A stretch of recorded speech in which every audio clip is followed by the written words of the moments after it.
Hello guys, welcome back to my channel RT Engineering, and for today's tutorial I will be showing to you how to define the load cases in ETABS. So select lang natin define then load cases.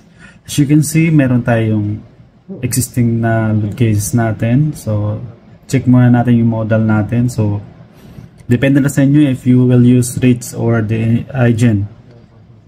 So i-close ko na yan, and for this tutorial or buildings, I'm using for the rates.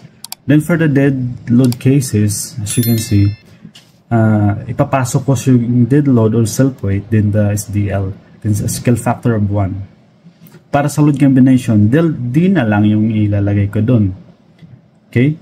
Then we have an option kung i-copy siya or new load cases. So mag-load new case tayo for the L, for the live load. Then add ako para sa live load. Ipapasok ko si live load. Okay? Para sa load combination kasi, ito yung gagamitin doon sa load combination. Okay.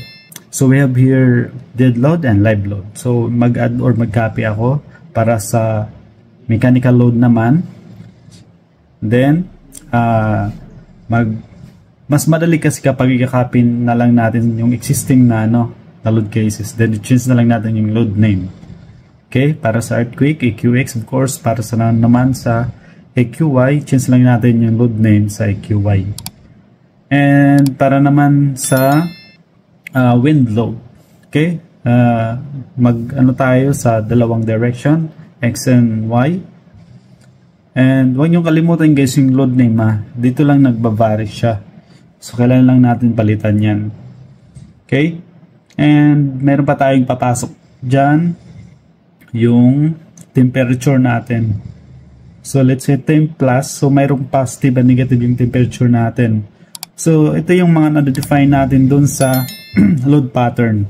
So whichever yung na-define natin sa load pattern, dapat natin ipasok to sa load cases. Pero yung mga original na data, for example, mag-define tayo ng load patterns, automatically kasi nag-create yan sa load cases. Ito kasi na-modify ko na yan, kaya first glance natin, dalawang load cases. So yun lang guys, na formulate na natin yung load cases. So as you can see, so pwede ninyo yan